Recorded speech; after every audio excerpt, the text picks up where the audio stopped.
여러분 제프 베이조라는 사람이 누군지 아십니까? 제프 베이조스. 아마존의 CEO죠.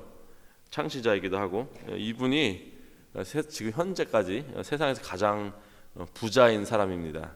가장 돈이 많은 사람이고요. 최근에 또 안 좋은 일이 있어서 이혼을 했는데도 불구하고 이혼을 해가지고 전처에게 자기 재산의 4분의 1을 줬는데도 불구하고 아직까지 빌 게이츠를 한참 젖히고 세상 최고의 부자로 남아 있습니다. 그리고 또 웃긴 거는 제프 베이조의 그 이혼한 그 전처가 그 4분의 1의 재산을 물려받았는데 그러므로 그 여자도 세상에서 제일 부자인 여자가 됐다는 사실입니다. 그 둘 사이에 4명의 아이가 있는데요. 첫 세 아이들은 둘이 같이 낳은 아이고요. 4번째 아이는요 중국에서 입양한 딸입니다. 생각해 보십시오. 어렸을 때 이 중국에서 특히 이제 여자 아이가 고아로 산다는 것이 얼마나 비참하고 얼마나 그 인생 최저의 밑바닥을 경험했다는 것입니까? 근데 이 세상에서 제일 비참했던 어떤 한 여자 아이의 인생이 하루아침에 세계 제일의 부자의 아버지에 입양돼서 그렇게 살아갔다는 사실입니다. 얼마나 이 드라마틱한 인생 역전의 스토리입니까? 하지만 오늘 본문에 나오는 이 이스라엘은요 그보다 훨씬 더 드라마틱한 인생 역전 스토리를 살았습니다. 아무도 거들떠보지도 않고 그냥 거기 두면은 비참하게 죽어 없어져 버릴 그런 인생인데 일방적이고 전적인 하나님의 은혜로 구원을 받았습니다. 하지만 그 은혜를 하나님께 갚지 못할 망정 몇백 년 동안 하나님께서 계속해서 인내하시고 계속해서 마음을 돌이키려고 하셨지만 몇백 년 동안 반복해서 하나님을 배반하고 그런 이스라엘의 죄가 얼마나 큰지 잘 깨닫게 해주기 위해서 오늘 또 말씀에는 이런 비유로 설명을 해주십니다. 오늘 읽은 본문은 이스라엘의 하나님의 은혜를 입기 전에 어떤 처지였고 그리고 또 하나님께서 이스라엘을 위해서 무엇을 하셨고 또 이스라엘이 하나님의 은혜를 어떻게 누리면서 살았는지에 대한 비유의 설명입니다. 또 오늘 말씀을 묵상하면서 제가 떠오른 말씀이 에베소서 2장인데요. 오늘 본문의 부가 설명으로 또 에베소서 2장과 같이 함께 비교하면서 보겠습니다. 이스라엘은요 말씀을 보면은 근본과 난 땅은 가나안이라고 나와 있습니다. 아비는 동쪽에 사는 아모리 사람, 어미는 서쪽의 헷 사람입니다. 이 처음 말씀 자체가 이스라엘에게는 충격적인 말입니다. 왜냐하면 자신들은 하나님께 속한 사람들이고 또 천국에 속한 사람들이다. 하나님께서 직접 다른 인족과는 차별화되게 모세를 통해서 직접 시내산에서 계시를 주심으로 만들어진 그런 백성이다라는 어떤 자부심이 있었어요. 근데 그런 자신들이 자기들이 그렇게 업신여기는 그 이방인들 사이에 난 족속이고 땅에 속한 사람이다라고 말씀하시는 것이 바로 그들의 충격이었습니다. 이 잡종 같은 태생인데도 모자라서 거기다가 버림받은 악이었다라고 또 표현을 하십니다. 탯줄도 자르지도 않고 그냥 버렸고 그냥 몸에 물과 막 피와 이런 태반 이런 것들이 다 묻어가지고 있는 상태에서 그대로 그 아이를 씻기지도 않은 채 모에 감싸지도 않은 채 그냥 버려버린 들판에 버려버린 그런 아무런 쓸모없이 여겨지는 쓰레기와 같은 존재라고 하나님께서 말씀하십니다. 아무도 그 아기를 불쌍히 여기지 않았고 긍휼히 보지 않았습니다. 여기서 에베소서 2장을 잠깐 읽어보겠는데 1절 3절인데요. 너희의 죄와 허물과 죄로 죽었던 너희를 살리셨도다. 그때 너희가 그 가운데서 행하여 이 세상 풍속을 좇고 공중의 권세 잡은 자를 따랐으니 곧 지금 불순종의 아들들 가운데서 역사하는 영이라. 전에는 우리도 다 그 가운데서 우리의 육체의 옥심을 따라 지내며 육체와 마음에 원하는 것을 하여 다른 이들과 같이 본질상 진노의 자녀였더니. 에스겔서에서 이스라엘은요 이방인 부모에게 나서 또 뱃속에서 나오자마자 버림받고 들에 버려져서 지나가는 사람 중에 한 명도 거들떠보지 않는 그런 아이와 같다라고 말씀을 했고요. 또 그게 바로 하나님의 은혜를 입기 전에 이스라엘의 모습이었습니다. 에베소서는요, 예수 믿는 우리가 하나님의 은혜를 받기 전에, 입기 전에 이 모습이 이렇다라고 설명해 주고 있습니다. 죄로 죽어 있었고, 세상의 풍속을 쫓고 있었고, 공중 권세 잡은 자, 즉 사단이죠. 사단을 따랐고, 육체의 욕심을 따라 지내며 육체와 마음이 원하는 대로만 하고, 또 본질상 진노의 자녀였다 라고 말씀하고 있습니다. 그게 바로 하나님의 은혜를 입기 전, 구원을 얻기 전 우리의 영적인 모습이었습니다. 하나님께서는요, 이스라엘을 불쌍히 여기셨어요. 아무도 거들떠보지 않은 그런 아기였지만 하나님께서 그 아기를 붙들고 살라 하시면서 살리십니다. 그 몸에 붙어있던 그 더러운 그 피와 그 배설물과 그 흙먼지, 그런 것들 다 닦아주시고 이스라엘을 치유하시고 건강하게 만드시고 또 성장하게 만드셨습니다. 그리고 풍요롭게 하셨습니다. 이스라엘은 하나님의 전적인 그리고 일방적인 은혜로 구원을 얻었습니다. 에베소서 2장에 계속해서 읽어보면요, 긍휼에 풍성하신 하나님이 우리를 사랑하신 그 큰 사랑으로 인하여 허물로 죽은 우리를 그리스도와 함께 살리셨고 너희가 은혜로 구원을 얻은 것이다. 이스라엘은요, 비참했고 그대로 가면 죽는 존재였습니다. 그런데 이런 이스라엘을 오직 하나님께서 그의 은혜로 구원하셨고 그 비참한 상황에서 구출하셨습니다. 그리고 에베소서에서는 그 긍휼이 풍성하신 하나님께서 그 은혜로 우리가 죄로 죽어있던 우리를 살리시고, 그리고 또 안 그러셔도 되는데 진노의 자녀였던, 본질상 진노의 자녀였던 우리를 구원하셨다. 그냥 두면 죽는 건데 하나님의 선하심과 인자하심으로 인하여 독생자 예수 그리스도의 피값으로 죽어있던 저희를 살리셨습니다.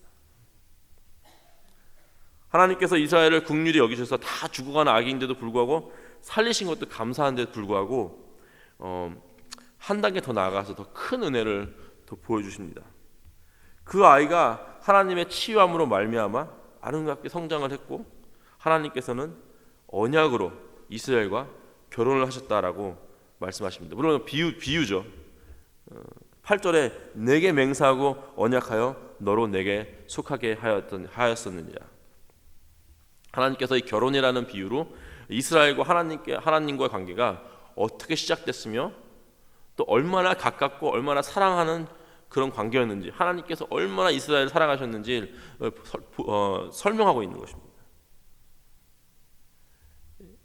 남녀가 이 결혼식 때 그 vow를 하지 않습니까? 서로 약속을, 언약을 맺지 않습니까? 주로 내용은 나는 평생 당신만을 나의 남편으로, 나의 아내로 사랑하고 함께 하겠습니다라는 이런 내용의 약속을 하지 않습니까? 그리고 그 언약을 지킴으로써 그 결혼 관계가 유지가 됩니다. 그리고 그 언약이 어느 한쪽이라도 깨진다면은 참 비극적으로 결혼 관계가 깨어질 수도 있습니다.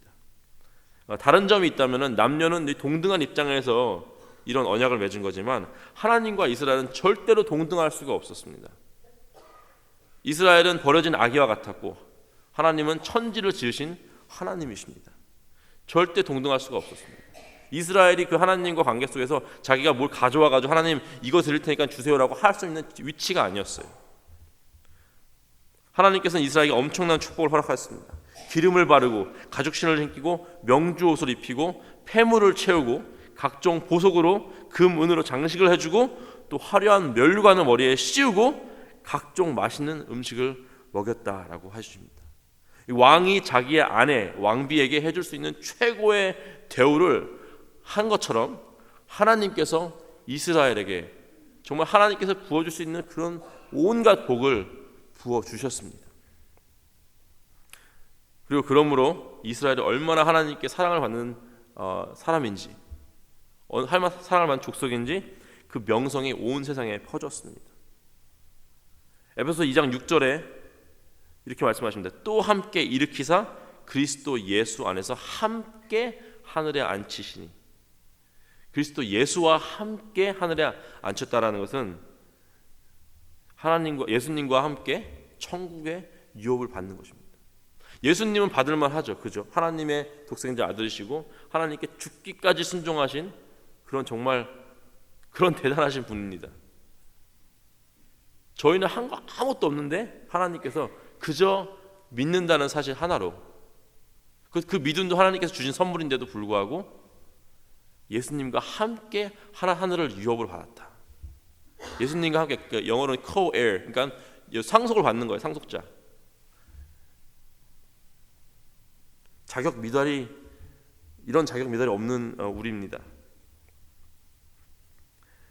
그냥 하나님을 모르고 살았던 것이 아니라 사단을 따랐고 진노의 자녀였고, 그냥 두면은 이스라엘과 똑같이 들판에 버려진 아이가 죽어버리는 것처럼 영원히 죽어버릴 존재였습니다. 하지만 하나님께서는 예수 그리스도를 통해 우리를 살리시고 또 예수님과 함께 하늘의 유업을 받게 하셨습니다. 근데 이스라엘 착각을 했어요. 그죠? 자신들이 잘나서 자신들이 뭔가 잘했기 때문에 자신들이 하나님께 뭔가 이런 예배를 많이 드렸고 이런 풍성하게 하나님께 드렸기 때문에 하나님께 복을 받을만 했다라고 생각했습니다. 하지만 하나님께서는 그렇게 하지 않으셔도 됐어요. 긍휼히 여기지 않으셔도 됐었고요. 구원해 주지 않으셔도 됐었고요. 그냥 죽게 놔두셔도 아무런 누가 뭐라 할 사람 한 명도 없었습니다. 하지만 하나님께서는 그 구원과 그 이스라엘과 언약 맺음과 다 일방적으로 하셨습니다.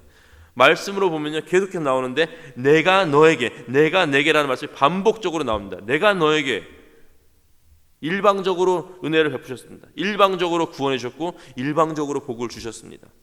그런데 이스라엘은 그것을 자기의 권리로 여겼고 하나님을 계속해서 배반하고 언약을 어겨서 하나님의 심판에 이르게 된 것입니다.